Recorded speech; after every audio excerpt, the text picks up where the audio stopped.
Solera Networks recently hosted an exclusive security lunch event that focused on advanced cyber threats and big data security. General Michael Hayden, the former director of the NSA and CIA and currently principal for the Chertoff Group, provided the keynote address. I've got a few ideas I'd just like to share with you this afternoon, and I know the panel will follow. I think between my transmitting and the panel coming up, there'll be some time for questions. So if there's topics I don't touch on, have at it. I'm fairly comfortable taking questions about cyber or security or what's going on with my old agency right now and things like that. What I try to share with audiences is that as good as we are with regard to some of the things we need to be good at in this new cyber domain, I think, I really believe this strongly personally, the biggest limiting factor we have right now is that we really haven't settled on the big ideas. That when we talk about what it is we want the government to do and what's the role of government in the private sector, we have not settled some fundamental questions. And I'm going to start with this, and then at the very end, I'm going to try to tie this up by ending with it.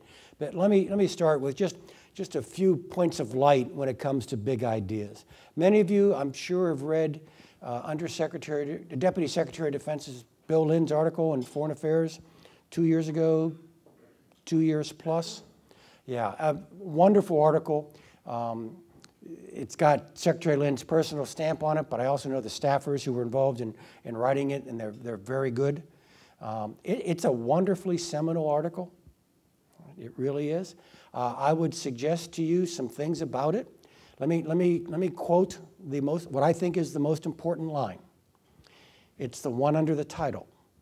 It says by William Lynn, Deputy Secretary of Defense.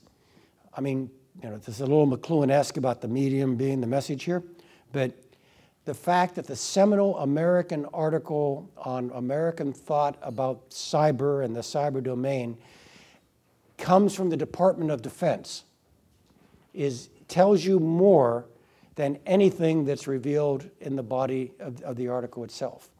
And frankly, American military thinking on this is well advanced beyond the other elements of our government. And that explains, for example, why Keith Alexander, who is still my successor at NSA, I mean, Keith's been out there for 7 years, but why Keith has got first-round draft picks who are not on the sidelines, they're barely in the locker room, and they haven't been suited up because there is no national game plan for them to come out and do things that most of us would view to be relatively essential in the cyber domain. A couple other things in the Lynn article, that whole cyber is a domain thing, okay, which, for people, I see some heads nodding out there, for people like us, for particularly people like me in the Department of Defense, oh, domain, yeah, I get it, domain. Land, sea, airspace, cyber, okay, now it's clear. I bumped into that when I became commander of the Air Intelligence Agency in '96. I had just come from Bosnia, where cyber was not one of our core issues. Okay, we were dealing with medieval theologies in the war there. I come to San Antonio, I have a wonderful staff. They begin to educate me at the Air Intelligence Agency, and that's the idea. Cyber is a domain, and once I kind of crossed over that thought, oh, wow, I got it. Cyber is a domain, got it. And then Lynn goes on to say, in that domain, U.S. Cyber Command, and I hope I get this right, U.S. Cyber Command will be sensor, sentry, and sharpshooter. Beautifully alliterative, but it must have scared the bejesus out of about 100 different foreign governments when, their intel guys are reading this in English or in their translation. What really does that mean? Now, the Lynn article, frankly, was not really well coordinated throughout our government. They will make the claim that there was a little crosstalk between them and the West Wing, but it did not go around other departments. And so we see 6 months later, Secretary Lynn's counterpart at the Department of Homeland Security, Jane Hall-Lute, co-author another article, okay, which, I mean, you don't even need the secret decoder ring. If you just have a broad understanding of what Lynn was trying to say, you know what Jane was trying to say, which was not so fast, big guy. Whereas, Lynn's talking about domain and kind of talking about operating in it the way you and I are accustomed to talking about air power. We will use it when we want to, and we will deny its use to anyone else whenever we want to. Jane is over here in this other piece writing that the aspects of sovereignty are not as clear in the cyber domain as they are in, you're kind of going, wow, this is coming from the same government. This apparently created some tension within the government in the interagency process. And this next part I am not making up. The White House staff, and it's probably NSC, maybe it was Howard Schmidt's staff, then had to write a 2-page paper as to how people in the American government were allowed to talk about cyber and cyber as a domain and American cyber operations, trying to square the Jane Hall-Lute, Bill Lynn circle.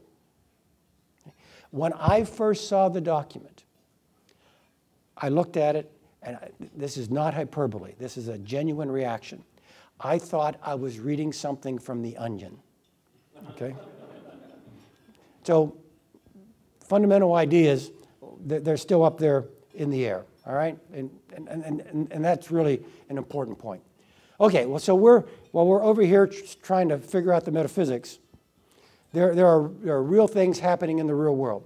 So let me just give you my kind of taxonomy as to how I kind of rank the threats. Now look, everyone in this room is more competent to explain what happened with Aurora and with RSA and fill in the blank than I am. And so I'm just kind of stepping back at the level of strategy and trying to describe what I call my catalog of sins and my catalog of sinners. So let me come over here and talk about sins. I've got 3 categories of sins. Okay, the first one is stealing your stuff, or as we call it when we steal other people's stuff, computer network exploitation.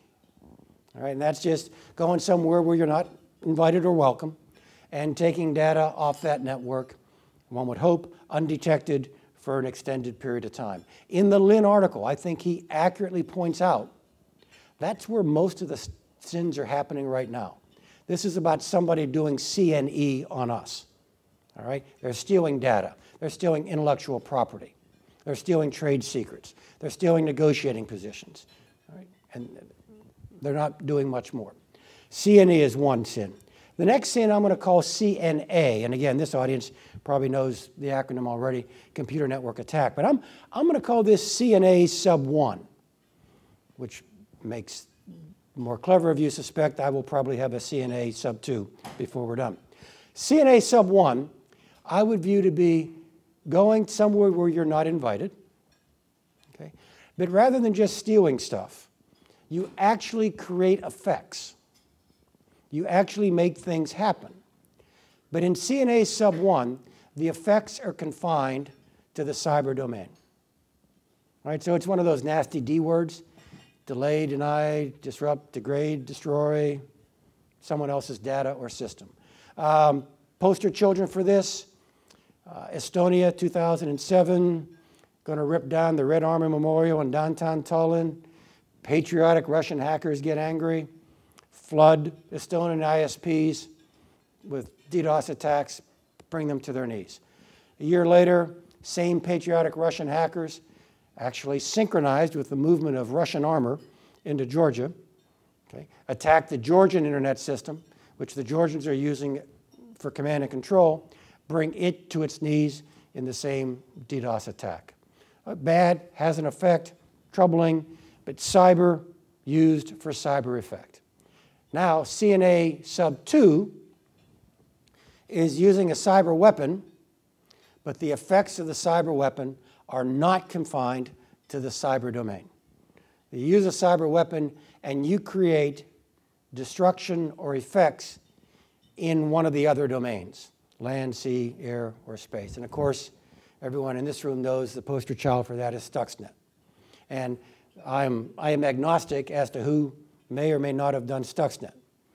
But I've said on national television, this is a really big deal, that this has never happened before. I use an historical metaphor. saying that someone has crossed the Rubicon. We've got a legion now on the other side of the river. I actually said to David Sanger, who wrote the book Confront and Conceal, in which he discusses Stuxnet, I'm quoted in the book by saying, I recognize this doesn't have in any way the same suggestion of destructive power, but Stuxnet just has a whiff of August 1945 about it. It's a new class of weapon. And that metaphor about crossing the Rubicon is true. Okay? I mean, look, given my background, frankly, I think given the background of everyone in this room, I think we would view it to be an unalloyed good to crash 1,000 centrifuges at the Iranian nuclear facility in Natanz. That's a given. But let me describe this for you in just a slightly different way. Someone in a time of peace, and someone almost certainly being a nation state, because this is not something that somebody's going to pull off from their garage, someone, almost certainly a nation state, in a time of peace, thought it to be a legitimate act of, you tell me, self-defense, counterproliferation, I don't know, a legitimate act of something, to destroy what another nation could only describe to be their own critical infrastructure. That's not trivial. That's a big deal. I think most of you are reflecting on what it appears that the Iranians are now doing in terms of attacks against American banks, probably the attack against Saudi Aramco. You know, the American banks thing, not very sophisticated, but of a scale we've not seen in the past. The thing against Saudi Aramco, very, very destructive. I mean, these are kind of frightening things. So anyway, those are the sins. Let me go over here and talk about sinners. The first set of sinners, and I've already mentioned a couple of them, would be nation states. And as Bill Lynn says quite clearly in his article, this is nation states who are stealing your stuff. Blessedly, the National Counterintelligence Executive, now it's more than a year, probably a year and a half ago, said publicly what we all know to be true privately, that it's the Chinese. And in this one document, which they submitted to Congress, they mentioned China over 50 times. And so you've nation states. The next category, I think, would be criminals. And again, largely espionage or stealing your stuff. And the third level down here, I would call, pick your poison here, anarchists, hacktivists, nihilists, the disaffected. The 23-year-old has not talked to the opposite sex in 6 years, but is still holed up in the basement. All right, that person. And to review, nation states are dangerous and they are most powerful. I mean, I kind of gave them to you in the order of strength here. And I know they're not deterred in the same way we can deter stuff in physical space, but nation states always have to be worried about the response to their action. I mean, I actually think there are some governors here that make a nation state behave in a certain channel. Criminals, I think, have the same limits. I mean, they could do really, really bad stuff, and I suppose they could threaten destruction for extortion. But fundamentally, criminals are parasites. Okay? They've got a symbiotic relationship with their target. And in nature, it is a rare parasite indeed who is intent on destroying the host organism. Okay? So it's bad, but it's got limits. I'm really worried about these mopes. I'm worried about these fellows here, and blessedly, as I suggested, they're the least competent. Okay? But these are the folks who are not deterrable or whose demands are not fulfillable under any circumstances. These are the ones who will get a sense of self-righteousness and embrace destructiveness for its own sake. And blessedly, they're not all that competent. But what I see happening, and I suspect what you see happening, is that these three boats here in the harbor, the nation state, the criminals, and the hacktivists, all three of those boats are rising with the tide. And there will be a point in the future, and I don't think it's the way out future, where level 3 here is beginning to act with the capacities we now associate with level 1. And that really should be a scary, scary prospect. I was in Tel Aviv in September at a conference put on by the Israeli Institute for Security Studies on cyber. And one of my fellow panelists was Ralph Langner. I don't know if you recognize the name, but Ralph probably genuinely is the one who went out and dissected the Stuxnet virus once it got out into the wild. And Ralph has written very, very extensively about it. Ralph offered, and this is kind of a Kentucky windage kind of estimate. He said in his view, about 90% of the elegance of Stuxnet was in its stealthiness. Only about 10% of it was in the weaponization. Okay, I'll go back to my taxonomy here, and you got this guy who may or may not be particularly concerned about stealthiness, and it gives you a sense as to how rapidly that third tier could really, really move up. Okay, oh yeah, one more thing to brighten your day. I told you I was not the good news guy. The internet's migrating. The web is moving. The cyber domain is expanding. Okay, now, I know. You and I can plug in Mali if we wanted to. But in terms of users and how many folks are actually on it from different parts of the world, you do know that it is now expanding to parts of the world where the rule of law, legal domains, and prohibitions against pirated software are even weaker than those neighborhoods where the web is already firmly entrenched. In other words, this is going to get worse as Mali does get wired, all right, or the Central African Republic gets wired, and dangers begin to mount. Okay, so that's my kind of statement of the problem. Bad and getting worse. So what are we doing? What are we going to do about it? And again, you've got the technology panel coming up here. They're going to do their stuff. I'm going to do it at the level of strategy. And it is a little embarrassing for me, a CIA veteran, to admit. I'm going to borrow a concept I actually got from an FBI officer. All right. And I was on a panel with this guy, and he puts a slide up. By the way, I don't have any slides.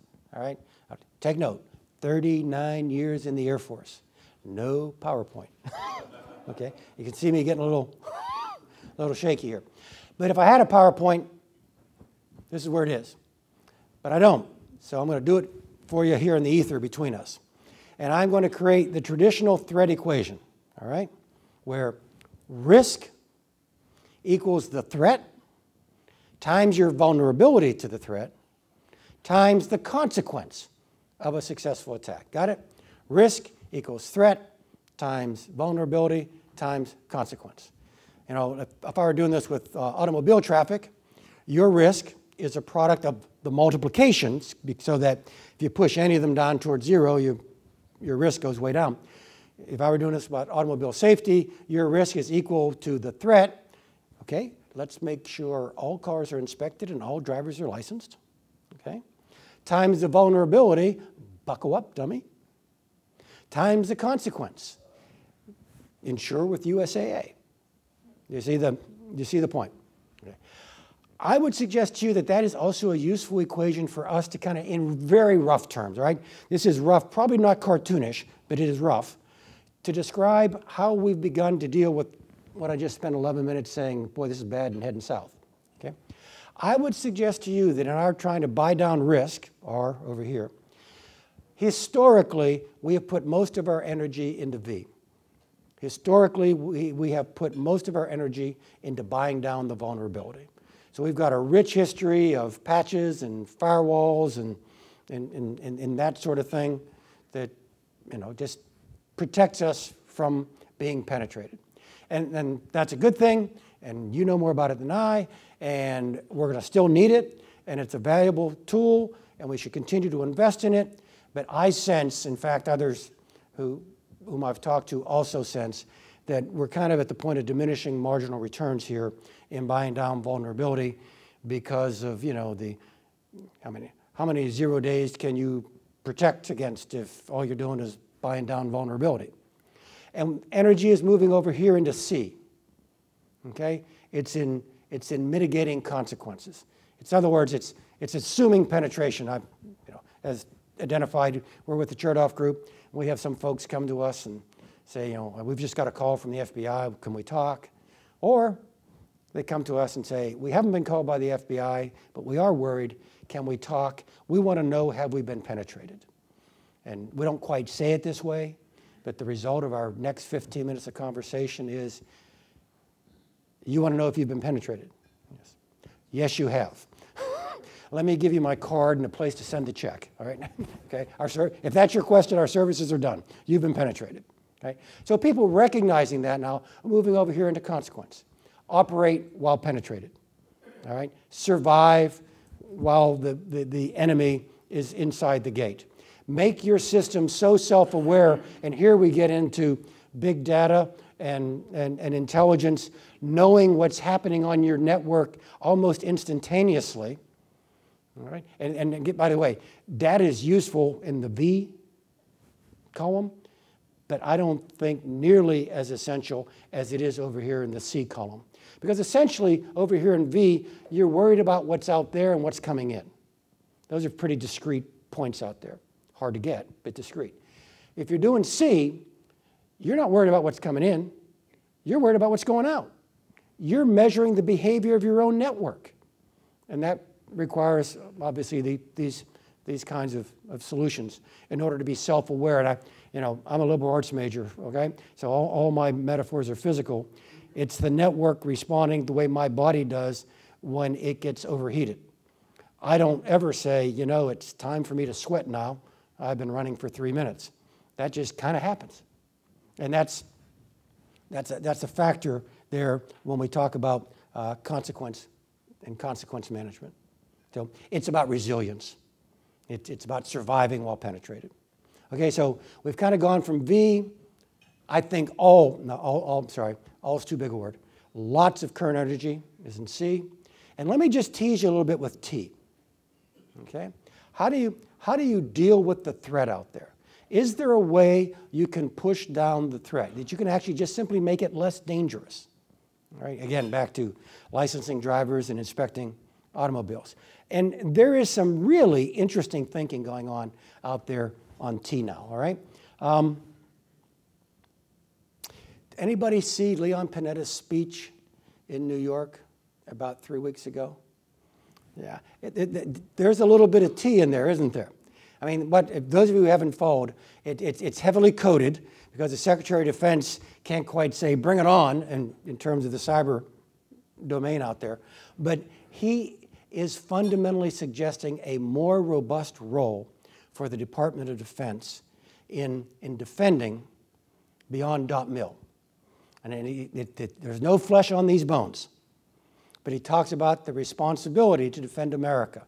And it is in its own way. I mean, you have to recognize the limits of the art form here, okay?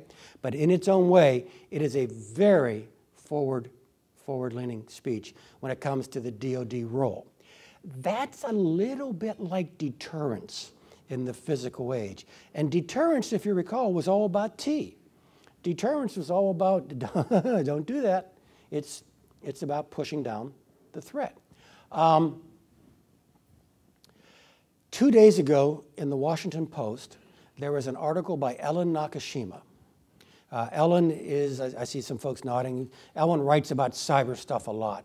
She's got reasonably good sources. Not all of them know what they're talking about. So occasionally, you kind of read Ellen and go, whoa, that's just weird. But she had a piece 2 days ago that I recommend to you because it's clear to me that, Ellen did not do this through diligent reporting over months. Someone said, Ellen, why don't you stop by the office and bring a yellow legal pad and a number 2 pencil?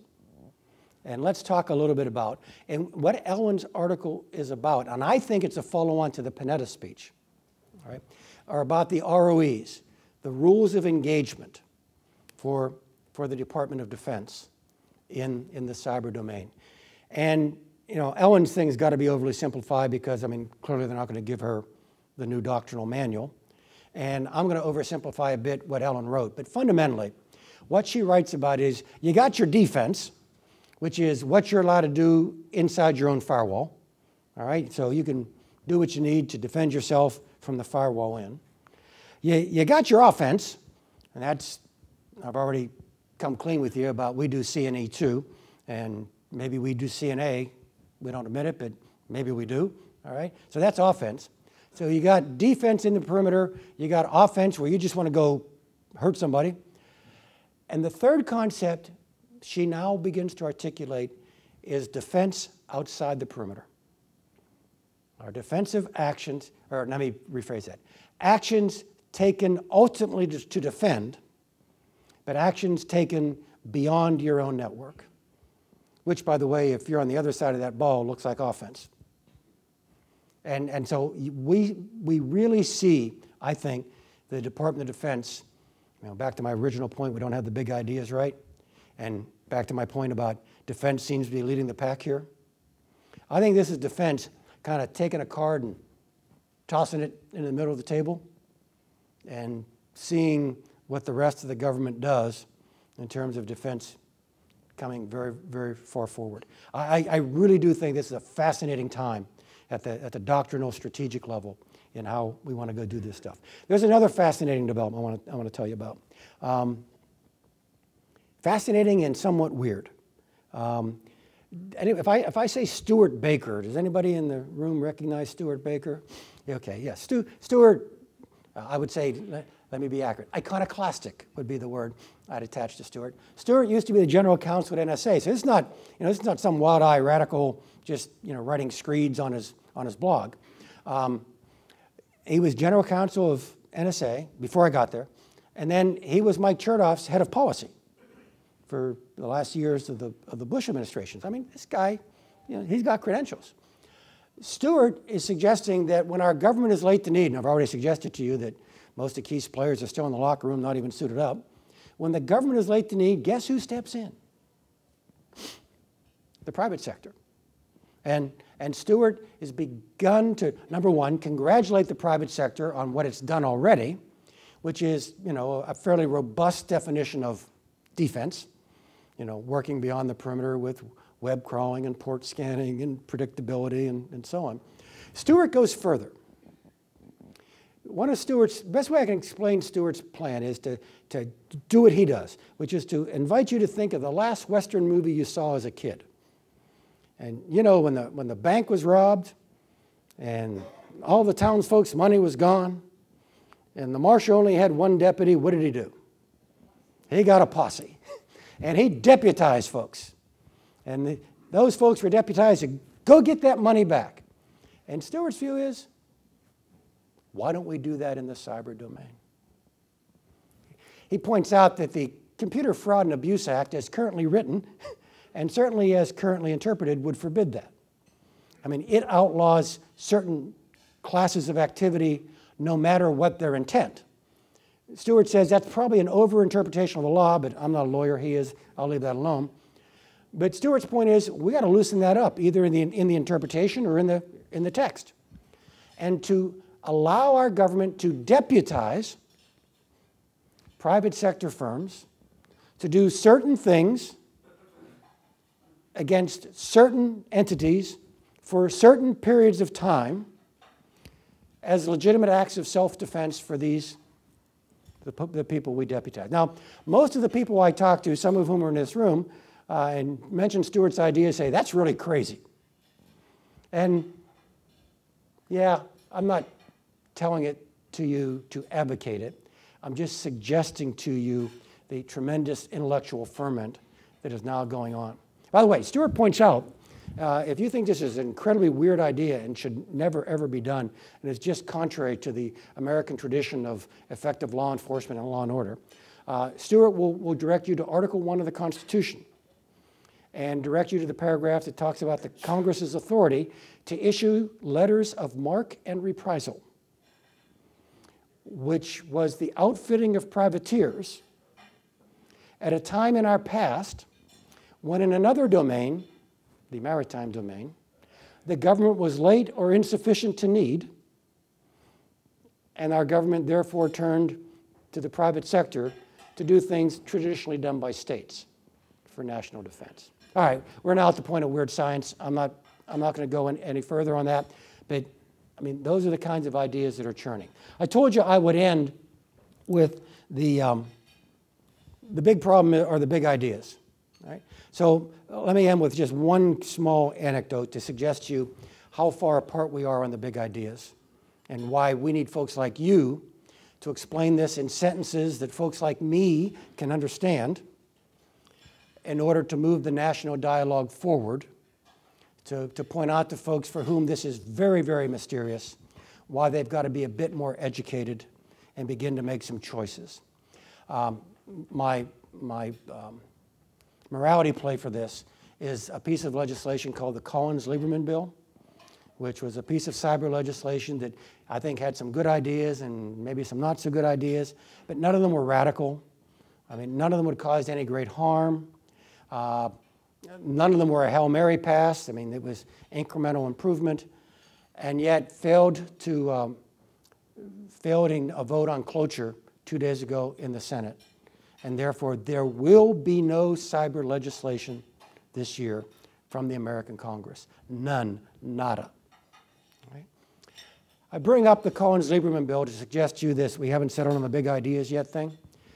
The Collins-Lieberman bill was opposed equally by the American Chamber of Commerce and the American Civil Liberties Union. I cannot think of another piece of legislation so carefully crafted to hit that narrow lane as this one did. And it really does reveal that we haven't had that adult conversation that creates consensus, that then gives politicians guidance, that then gets us to policy and law, that allows Keith Alexander to go into the locker room and say, suit up, you're going to go into the game. So that's essentially where we are, kind of my sense of the problem, my sense at a very high level where the solution set is now migrating, and then finally the current state of our thinking, for which you bear some responsibility for fixing. General Hayden's keynote address was followed by an expert security panel that was moderated by Brian White, the Managing Director and Chief Strategy Officer with the Chertoff Group. We're going to follow that excellent speech by General Hayden, so we probably will stay away from strategic threat, since you've heard that, and drive a little bit more tactical. And what I'm going to do is think of me a little bit more like Candy Crowley than Jim Lehrer. I'm gonna drive these people hard, have them answer some questions, and have a conversation for the next 40 minutes, and then allow about 10 to 15 minutes for some Q&A. We are very fortunate to have a distinguished panel in front of us. We have Bill Connor, CEO of Entrust. We have Art Gillian, the Senior VP and General Manager at HP. Kevin Mandia, CEO of Mandiant. And Steve Schillingford, CEO of Solera Networks. I won't read you their distinguished bios. You can take a look at that on your own. I'm going to jump immediately into something that the General referenced and has been in the news the past few weeks, and that is the attack of Saudi Aramco. Does that attack foreshadow an evolving threat where instead of attempting to just exfiltrate data, we have an adversary that has increasingly looked to destroy data? So I'm going to go immediately to Bill to start with. Well, I think evolving threats are for sure going to be the way of everything, whether it's data on a laptop, whether it's in a server or in a network. I think increasingly, if you can't get the digital ID knocked off, if you will, you're not stuck with anything except destroy. I think right now it's so easy to knock off digital identities that you don't see as much of the Saudi Aramcos today. And it's easier to do that. But I think that's going to balance over the next 2 or 3 years as people continue to assault digital identities. And if you think of what malware all is with APTs, it's just another way of someone cloning your identity and writing you into assets to either destroy yourself or some other object like a centrifuge or anything else. So I think that's the next piece that we've got to all look at in terms of how do we protect those digital identities and strengthen them so actions cannot be performed, whether it's destroying the asset itself, physically or logically. Great. And Art, how do you see it? Yeah, if I look at just the evolution, I mean, I think General Hayden talked a little bit about the different actors and sins that they do. I actually think the focus on the actors is a bit of a red herring for us. I think the challenge that I see happening is really more one of market forces sort of organizing the participants. And so because there's so much money now that's coming into the environment, you get those sort of three levels of actors. Nation states participating with these basement non-daters, if you will, in the cyber community. And so they're trading skill sets, and all of the things and organizational forces that you see in markets are happening now for this environment. You see organization of participants that don't know each other, don't like each other, don't have the same objectives. You see specialization and skill sets. And so someone who's really good at profiling, or someone who's really good at breaking in, or someone who's really good at exfiltration, they just focus on that one area of the breach. And so it allows for nation states to buy skill sets from others. It allows the hackers underneath to use toolkits, and Stuxnet's now out there on the internet. So those sophisticated hiding things that maybe only a government could invest in, now the basement hacker can use as a toolkit. And so I think that's what I see happening in the space, is this marketization, if you will, of the cyber threat.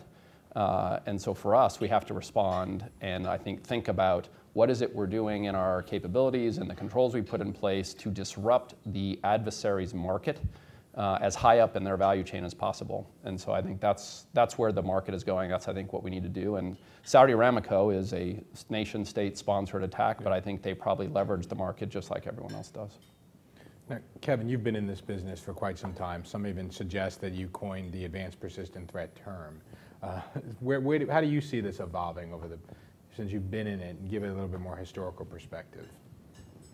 Well, I did not coin the APT term. I still think I was the first to make fun of it, though. Okay. I thought it was a great marketing decision because in 2004, I was sitting in a room with the CIO, and we were addressing what people referred to as the APT, and we were calling it back then. But it was a marketing decision in a way. I remember we were making a slide, and we were saying, well, we better call this attack advanced because we can't get it the hell out of the network. We better call it persistent because it's going to be here again tomorrow. And it was really just kind of leveraging the fact that our remediation drill might fail. So we like the phrase from the victim's perspective because it gave you a little bit of room. How I see the threats evolving, I think Saudi Aramco was an unfortunate watermark to some extent. I think we will see something like that here most likely. But I think the threat's going to evolve in a couple ways. It's still targeting more humans than systems, and that'll continue as we have a generation. I believe anyone under the age of, 35, pick a number. But there are folks at our organizations that treat Skype like oxygen, that treat Facebook access like something they must have or they can barely breathe when they're at work. I think I even have employees that would go home if they couldn't get to Facebook. So because everybody's living a more public life online, we're providing the attackers more information to socially engineer the way in. Aside from that, I think that the ways in, I think every one of us could leave this room today understanding what are the gaps in our security and how are the bad guys going to break in. It will probably always be, from here on forward, social engineering via whatever protocol can allow it. So that's how the threats will continue. Okay. Steve, I'm going to use you to pivot into more of a technology and customer conversation, and that you have a nice, global installed base. How do you see your different customers having different demands on your technology? Sure. So, going back to sort of that three-circle Venn diagram where you have sort of different threat actors in the space, I like to simplify it because it's really about trying to stop or at least mitigate bad stuff coming into networks, and then ultimately knowing what the good stuff was that left. And we're seeing customers really start with sort of an effort to get a status on what's going on today, just with regard to the ins and outs of their particular environments. And that is not a trivial problem. As I think Kevin pointed out, the surface area of networks are expanding at an exponential rate, and whether it's mobile or just the amount of sites out there that are drawing people in, it's really impossible to contain that. But the notion that we can not only monitor and understand the behavior of networks, but I think more fundamentally try to anticipate what certain behavior might actually engender downstream. So in other words, if you're seeing a lot of activity on systems that really shouldn't be showing that kind of activity, can you get ahead of that threat? Mm-hmm. And there's always the goal of trying to shorten the window of exposure. I think customers are really trying to ask folks like us, get me ahead of it. Like, be more predictive, at least more anticipatory about what those threats look like. And I'm not going to buy into you can stop 0 days, but if you can give me an early warning, sort of early detection capability, that's going to at least allow me to be more resilient than I am today. I'm going to push on that with Art, because you're suggesting a sophisticated customer that has an understanding of heuristics and predictive analytics. I mean, Art, are you seeing a sophistication increase amongst your customer base, or do you have to lead many of them along the way? Yeah, I mean, I think if I were to look at some of the biggest challenges that we face in security, I don't think they're technical. Mm-hmm. I think the products exist out there, and I think our environments, and probably a lot of your environments, are filled with different cool technologies that do something. I think what I see happening most is a real lack of expertise. And so even if you look at some of the technologies that my company builds and sells around network visibility and being able to track it, it's not usually the purchase or the implementation, it's the lack of capability delivery that they fail in. And so you can stand up a SIM technology, you can look at the dashboards, you can have someone sitting behind the glass, but if they don't know what they're doing and they're not effective, that's the real challenge. And I don't see that. I see more expertise coming into the industry, but I don't see my customers getting more sophisticated. I think I see two things happening. They do invest in these awareness and understanding what's going on. They hire these people, they train them, and then one of two things happen. The person cares more about money and they go work in financial services, or they care about fighting bad guys and they go work at the government. So if you're Caterpillar in Peoria, Illinois, keeping that capability in your business is really, really complicated. And I think that I see that is probably one of the bigger challenges in front of us, not more cool technology, better stopping. It's building that capability. And I think, Kevin's company definitely is part of that, responding with better expertise, better visibility in the networks. You see some of these cool technologies coming in, but if you don't know how to use them, it's not going to make much difference. Great. I think Bill wanted to jump in. Yeah, it's kind of interesting. The general said it. I think one of the things, no matter whether you're government or bank or an enterprise, the general said it. I mean, you start with you have been compromised. And I think that is a statement that most C-levels in corporations don't accept. And frankly, most of the C people in security don't admit. And it's kind of like your blinker. It's working, now it's not. It's working, now it's not. That's what's happened in security. Yeah, we've got great layers of security in all three of those sectors, from governments to banks to enterprises. The problem is sometimes it's working, sometimes it's not. But by definition, it's not. And figuring out by transaction what they're doing with your identity, I think is going to be the next issue. Because if you're just trying to get into your account to look at money, that's one thing. If you're trying to move $1 million or some significant IP, that's a very different transaction with very different risk. And when you look at it just because of user and analytics, you got to associate that behavior and the transaction. And I think that's the next piece, which all of us independently, at least on this panel, have a piece of in solving relative to the next generation. Kevin, you see, plenty of breaches. What kind of themes do you pull from them when you try to give somebody some instructive lessons about this means that you need this piece of technology now? How organizations respond to breaches, to me, depends on industry and depends on leadership. I have found it difficult if you're out there and you need to get senior leadership buy-in to security and you can't get it with a couple good pitches, you may never get it. We're generally in networks when they're on fire. We've seen CEOs lose their email, and we've seen some companies say that is intolerable. We need to change status quo and stop losing CEO email. And we've seen other organizations, literally that's not quite enough. So I don't have a good answer for you. I do know that I can say this. I think if there's a mindset to be secure, I've never seen better awareness in the general public than I have today, and I think it's still going in this direction. But I haven't seen people change their position on security easily. So they either have it when you talk to them, or you have a long slog ahead of you to change the mentality. What do you, Steve? I think Art raises a really good point, though.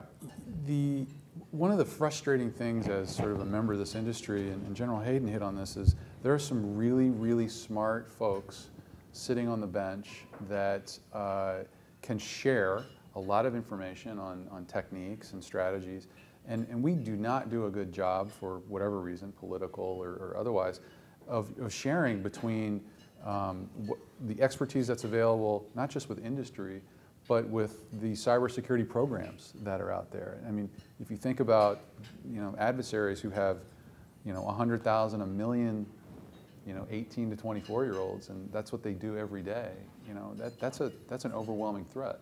And I think it's a barrier, and I think we're working towards it, but one of the barriers to security here is going to be getting a consensus that this is important, and this is something that we need to invest and collaborate on and not build walls around. If I can come back to something that Kevin sort of highlighted, and I think General Hayden also talked about, which is risk, and then something I commented on, which is expertise. I think one of the failures that we've actually done and taken advantage of as a vendor in this space is around the lack of expertise of the senior security people. So the skill set of the CISO to communicate effectively what we're trying to accomplish to the senior board. And so almost everyone is seeing in the paper new breaches and all these things. And so the board level attention on security is high. But if you think about the adversary as this market, you think about the attack surface, which is exploding with mobile and virtualization and cloud and the rush of businesses to adopt these things for enablement. So the attack surface is really complicated. The sophistication of the adversary, those bang together, inevitable failures. You are compromised. And so what happens is the government sees those failures, perceives negligence, and steps in with regulation. I've embraced that. I love it. PCI, budget falls from the sky whenever you say PCI or compliance audit failure, and our security partners in these businesses, CISOs and otherwise, use it as a way to get funding for their projects. I use it as a way to get funding for my products. But the problem is we're training the CEO and the business leaders to aspire to the low bar. Because what is regulation? It's a low bar, you must be at least this good. And their mindset is checkbox mentality. Train your CEO to aspire to the low bar. They checkbox, if I do these 5 things, I am secure good. We've forgotten the whole conversation about risk. We haven't helped to educate them on what risk exception is or what the different levers are. We basically just said, meet PCI, meet Sarbanes-Oxley, meet this thing, spend your money on these products, get my projects in. And that, unfortunately, has driven a lot of revenue for us. It's driven a lot of project completion for security, but it hasn't made the industry more secure.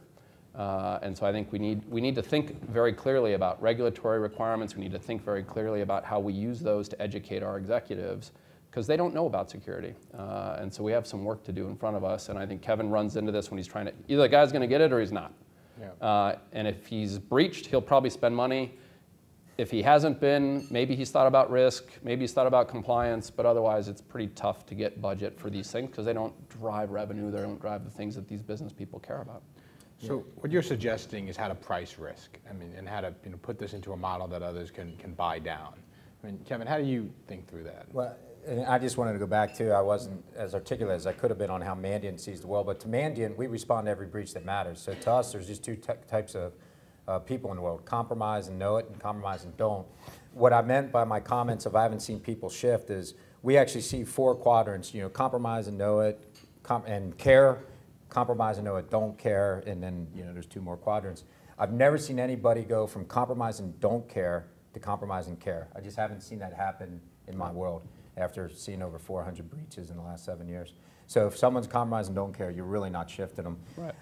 And that's what I meant by my earlier comment. So what was the question again, Brian? So do you think, what does it take to make, you're good. Just like school, you see, I didn't interject to stop you there. You answered the question you wanted. So in terms of the how you price risk, though, and we are going inevitably where you guys are pushing me is to a conversation on if you need more government regulatory hand to maybe force higher industry standards or force more buying pattern or bring people along. Let's take this conversation in that direction briefly and start with you, Kevin. Well, I think people buy security products for 3 reasons. 1 is compliance driver. 2, they have that house on fire event. Or 3, a self-imposed desire to just have good security. They just culturally adapted that. If compliance is the lowest bar, obviously the more you push for compliance, what you're telling companies is you have to have this type of risk profile. I think it's just going to be tough to regulate. You can regulate across industries, but I'm not sure I've thought of any one way the government can, across all industry, have one risk profile, meaning they can't impose a security profile that'll work across all industries. So I think it's going to have to align by industry. It'll have to align regulated, and I like what the payment card industry did for retail and banks and folks that handle card data, and that model probably could work in other industries. I'm going to Bill jump in there. Yeah, if you think about at least the time I spent on it, DHS is in a great position, but they're in no position. If we talk about needing public-private partnership, which is really going to be the key, you're going to have to go by department and agency. So DOE already has a public-private relationship with utilities and grids, and they're already got working groups to deal with that. And they are best equipped to deal with that at whatever that standard is, and they've already got them.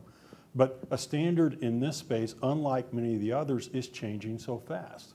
And I think that's our biggest challenge, is to keep pace with the rate of change of the bad guys. They're out on the web, it's open, available, and open source, and as the general said, at 3 different levels. So I think you've got to look at Department of Energy doing its job, Treasury doing its job in commerce, as well as the FCC doing its piece, and DHS where there's borders. Any other piece, and I think NIST has to be the key to get engaged. NIST today still has not dealt with mobility in terms of a cyber. And maybe mobility can help solve some of the cyber threats of APT. We certainly believe that at Entrust. But NIST is yet to create those standards. We have our government has a smart card that certainly limits the attack space of APTs, but it doesn't eliminate it. And so I think we've got to start being smarter, but those guys have ways to work it, but still there's oversight that doesn't want you to talk those kind of things. And we think of it as ISPs and carriers are going to save all of each verticals and consumers, and I just think that's a broken model. Steve, I think you want to jump in. What I had the pleasure of listening to General Hayden last night, and I think one of the things that we need, get in the elevator today when you leave, and there's a certificate that says this elevator is safe to ride in, right? And we have so many of those instances where there's some group that we say, hey, make sure that's safe. And yet we don't have that for, potentially the most powerful communication device in the history of the world. And it seems like that's a big problem that has to be solved through leadership. And it's not just leadership in one particular area, but I really am looking for, as an industry person, a way to, one, provide input into sort of what we think is important, and have someone who can affect the right regulation. And I hate using that word, but at least the right model that says, for critical infrastructure, right? For financial services, I want to make sure planes don't fall out of the sky because the network is down. And here's the bare minimum that you need to make sure that that doesn't happen. And by the way, when the house is on fire, here's who you call to bust down the door to put the fire out. And I think that's something that comes from our leaders in Washington and our leaders sort of who talk about this on a frequent basis. And it's not a right-left issue. It's a safety issue. It's a sort of a national issue. Do you think that when we use the word security, it complicates it, and we should talk more about cyber safety? I think there is a language problem. I don't know if that's the right term, and I think words have meaning, right? And especially in the world we live in today, coming off a very political cycle, I think how you couch terms is really, really important. And I think we live in a world where the legacy of cybersecurity came out of sort of a cloak and dagger world, and so it's a little dark, it's a little spooky, and maybe there are things in there that shouldn't be. But I think if you come at it from this whole nation, people who are free and open and live in a society, whether it's here or anywhere else, are under attack, whether they know it or not. And I think we sort of have to rally around that point and use that as sort of, time zero. Now let's go figure out how we're going to deal with it. And Kevin, when you're sitting and you respond to every attack that matters, and you see similar patterns in other attacks, and you ask your customer, can we tell somebody else about this? This is what we found out. Do they generally want to do the right thing, or do they sometimes need some convincing from you? Great question, Brian. I just wanted to. I can just give you real numbers probably. Out of the last 200 times we've responded to incidents, we've codified the evidence left behind on each one. Not one customer has said, don't share that, because the trace evidence or the threat intelligence truly is anonymous 99% of the time anyway. And very rarely do we respond to an incident where indicators of compromise go back, hey, this is malware that's communicating to ihackedlockheed.com. Then you'd know where we got that intelligence from. And that's not really going to help anybody else anyway. I can tell you that our intelligence and everybody's intelligence, if codified right, is protecting the original victim, is shareable, and 100% of our customers have agreed to do it. There is one exception. One bank said they wouldn't do it, and then we ended up deciding not to sign the contract. Because what if we learned something really cool there? So bottom line, people are willing to do it. Do you see that too, Art? So I think I see very technical data being shared. I think the challenge is, if I look back at the breaches that have been public and that I've even participated around, only 2 companies have really spoken publicly about the breach and about their response, and that's Heartland Payment Processing. John South still speaks about it publicly, and Google with Heather Atkins and some of the things that she talked about more publicly. I think the challenge is the real education on what you should do and how you should use the information and learn is in the process and the people and their response and what they did, which candidly is why they hire Mandiant in the first place, which is, okay, they've got this technical thing and these guys are great and they come and help, but they don't know what else to do. How do you engage PR? How do you do crisis management? How do you do all this stuff? And I see that play out so little in the communication and the sharing that we do, because there's so much stigma around it or regulatory pressure that could come in or some others. And I think that's, the perception is starting to change because we see it so frequently. People are, okay, well, I'm not the only one, I can talk about it. But still very few companies talk about their breach and all the other intricacies of what happened around. And I think that's where the real learning could be. Can I add a stat then? I should also say that of Mandiant's 400 customers, 395 have been sued. So there is a deterrent to public disclosure. Fair enough. Well, that's a nice transition to Bill, because the Washington solution to this is liability protection. And that was part of the bill that General Hayden mentioned earlier, and that was seen as the sweetener to industry to get them to provide more information and be more responsive. Do you think that that would make a difference? I think you need both a carrot and a stick, and I've said that in our testimonies on the Hill. I think the seminal event on that was here in California with 1386. Until there was a class action suit, C-levels weren't going to disclose breach, full stop, and it started with the government here. That said, C-levels in companies and governments like to apply technology and say, I fixed it, and go on, kind of the year 2000 effect. Security is a quality issue. You're going to have to continue. It's not a subject that's going away tomorrow or next week or next month or next year. And I think therein, the rate of pace of that bad stuff and having to keep on it and keep funding, you don't have a lot of the resources, you don't have the capital, you don't have the expense. That's a real hard one, I think, for people to get their head around in terms of understanding you just can't deal with this and it's going to go away and then you don't have to deal with it anymore.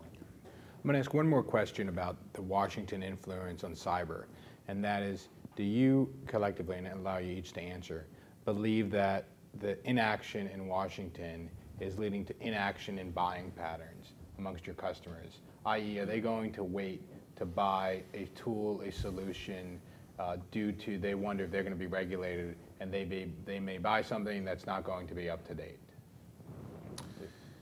I'm not seeing that. I'm seeing a lot of sort of gnashing of teeth over what to do, and I think there's, between what the analysts tell you, what you sort of hear from thought leaders like Kevin and others.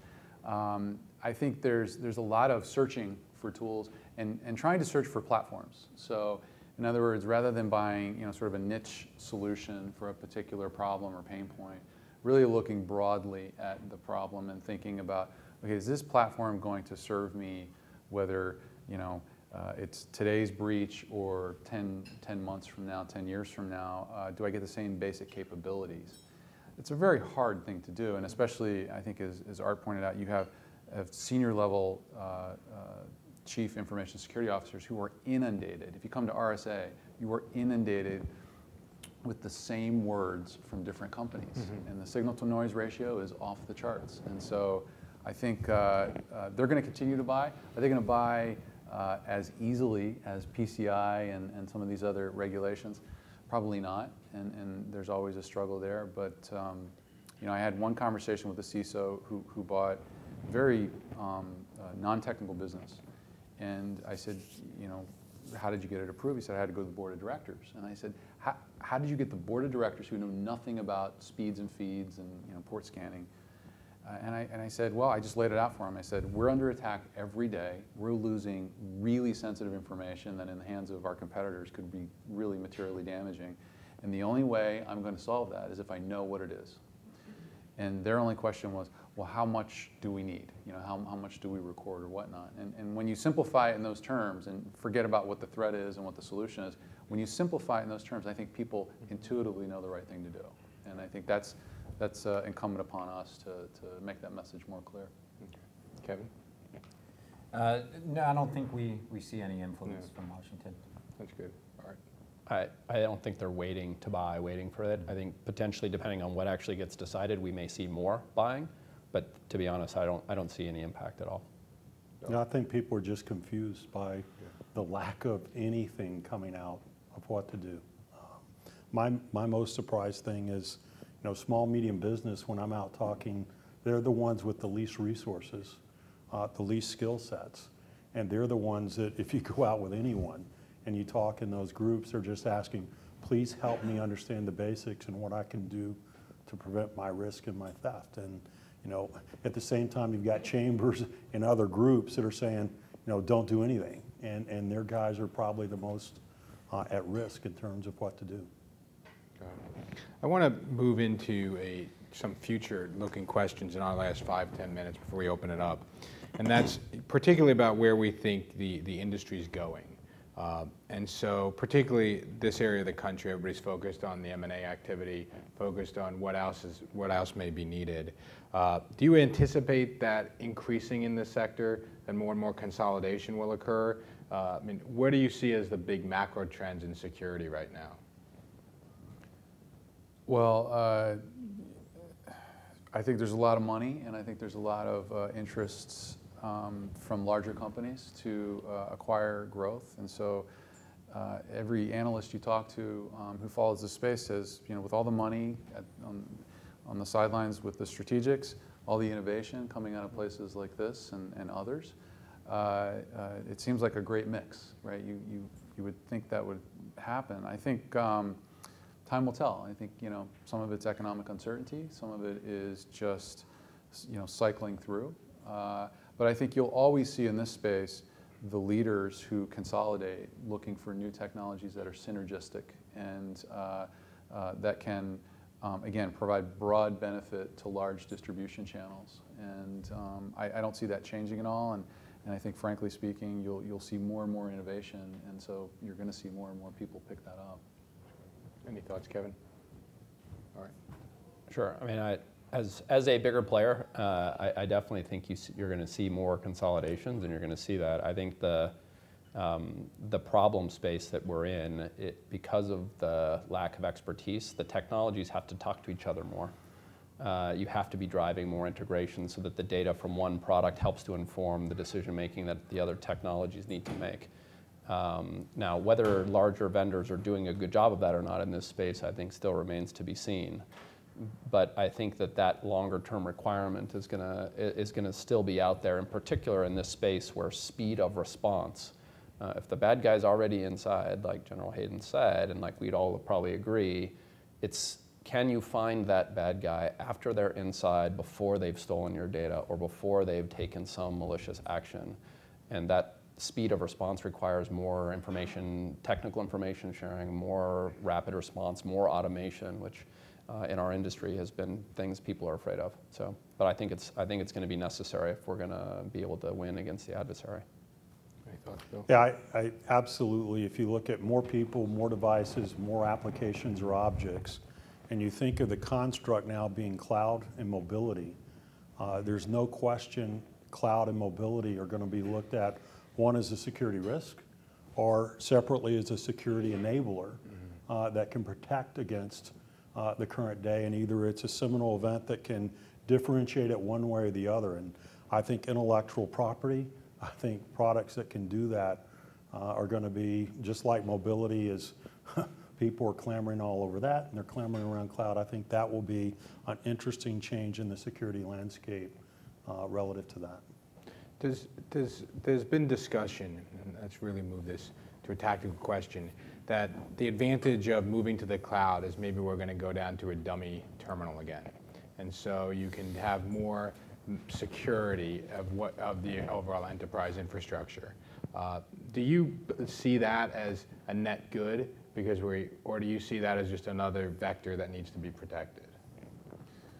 I think it's another service area. I think one of the challenges with cloud adoption at the enterprise level, and I think I heard that there are significant government agencies that have outsourced some of their email systems and things like that to cloud providers. I think it's going to be sort of the trust but verify. Mm-hmm. And we're seeing that now with collaboration, the Dropboxes and Boxes of the world. There's security and obscurity in some of those solutions, but for how long, right? At some point, those become just another, domain, right? And I think the cloud providers are going to be faced with a very hard question back to their consumers, which are, how do you guarantee that if the premise, which I believe in firmly, is not only am I compromised, but your entire cloud's compromised, how are you going to give me comfort that you have a rapid response capability, that you can shorten the attack target and the amount of time that attack has been inside your cloud? It's almost an indemnification. And I think that's where we're going to have to move to with cloud providers in the enterprise and other areas to, I think, really sort of move that forward. Kevin? I think cloud can be more secure for some companies and less secure for others, and it just depends on risk profile. So I think every organization is going to have to assess their cloud provider and say, is that a step up for us or a step down? Does it meet our needs or not? But for the bottom, it's real hard to say cloud's going to make us less secure or cloud's going to make us more secure. It could do both. It just depends. Mm-hmm. Before I jump to HP, let me see what Bill thinks. I completely agree. It's who's accessing the cloud for what, and what's the risk profile. Because if you can't, until you answer those three questions, you can't say good, bad, or indifferent. Right. Mark? Right. So I mean, obviously, as a company, Hewlett-Packard sells a lot of this infrastructure. I think from a security perspective, so I'll step away from that. From a security perspective, I think if you go off into the future, I think the amount of change that's going to happen in the infrastructure is going to continue to be massive. So whether it's the new data center, which is in the cloud or hosted by yourself somewhere else or off-premise, we've had cloud services as ASP for 20 years. We just have a fancy name for it now. That's not the security problem. It's just the massive change in infrastructure and try to be flexible and move stuff around. I think the security problem is one of visibility into what's happening. So you have to see visible into what's happening, and then you have to start focusing on protecting what matters. And in a lot of cases, I think what's going to matter less in the future than it does today is the infrastructure. What's going to matter more in the future is the information asset you're trying to protect and the identity of the person who's trying to access it, or the identity of the system that's trying to interact with it. And so is this activity that's going to be done credentialed, and is it really who it is supposed to be? Do they have rights to do those things? And can they move this information, and is the information moving in the right places? And I think the more we push protection and security down to monitoring and watching those two things in the future, the better. Because mobile devices are going to change, the platforms are going to change, the application profiles are going to change.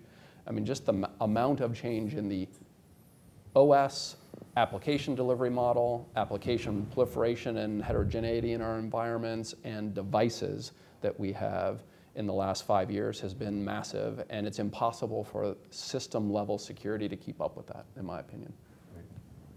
I'm going to conclude my time with the panel by asking one question, and it's something that we don't espouse too often, but I know Richard Clark thinks of, and Admiral McConnell thinks of, and that is that it's going to require a massive cyber event for people to really start to increase their focus on this sector, do what's necessary to improve their defenses. How do each of you think about this? Do you think it will take a massive event, or do you think we're going to iteratively get better? Start with Bill. I've got a parable of the boiling frog.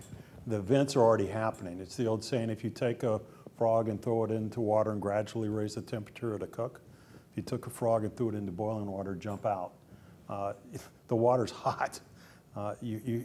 There's not an event that there's not a day that doesn't go by, even when people don't want to talk about it, that it's not happening at a country state level, at an enterprise, at an FI, and as an individual level. So, I think the question is, are we going to cook ourselves, or are we going to wake up at some point and go, water's hot, let's get out of here and do something? I think it will take a much larger event. I mean, if you look at just security in general and how much our world has changed since 9/11, and the amount of privacy and amount of rights we were willing to give up after that event as a nation for what we perceive as protection, I think that same kind of event will need to occur in cyber for us to push through what essentially would be a lot of politic around privacy and or business, and I think the American people will need to feel it more than they do. And maybe that'll happen, and hopefully it will not. But to take it through that much process and have that much change, I think it'll require something more significant than what we've seen. Yeah, and my numbers earlier when I said 395 out of 400 of our companies, feared lawsuit. I made those numbers up for the record. They're anecdotal, but they're representative of how lonely it is when you're a victim right now. So I think, yes, it'll take an event, but right now, nobody benefits from the intrusions into Sony or the intrusions into Aramco, where we're still waiting for details. And it's because when you're compromised, it is a lonely world, and you fear the litigation or the sanctions or the liabilities that will be imposed on you. And the SEC came out with guidance that said if you've had a material breach, you need to tell your shareholders. The conundrum is you have a material breach if you tell your shareholders, because it'll immediately devalue your stock. It's very rare that a breach is a good thing that makes people get greater confidence in your enterprise. So I think that there will be a major event or something that changes some things, but I still believe, even without the event, there can be legislation that lowers the liabilities so that when you're a victim, it's not as lonely a world, and you don't have to fear the litigious aspects that people fear today. So when I made the numbers up, it's probably an accurate representation that well over 90% of every compromised entity absolutely does fear the liabilities, does fear the sanctions that might be imposed, and they have to really think about how to best communicate with the disclosures that they're compelled to make based on whatever standards, legislation, or regulations they intend to follow. So I have hope that we're going to do something anyway without that event, and it's to allow folks to share information in a meaningful way. Steve? I am pessimistic. I think that it may take something significant, potentially, in a big way. I would like to, in a perfect world though, and I think this goes back to leadership, I would like to see someone approach this as a sort of, we're going to the moon. And unfortunately there's no destination here, and that makes it very difficult. But I would love someone to say, someone just put Sputnik up, and this is a problem for us. And someone outside of this room and outside of this country and outside of sort of our purview wants to really do something bad, whether it's stealing from us or otherwise. We need to do something about that. And we need to rally around that. And I think it's capable. I think it's possible, but it might very well take some sort of narrowing effect for us to focus. Thank you. Any final thoughts before we open it up?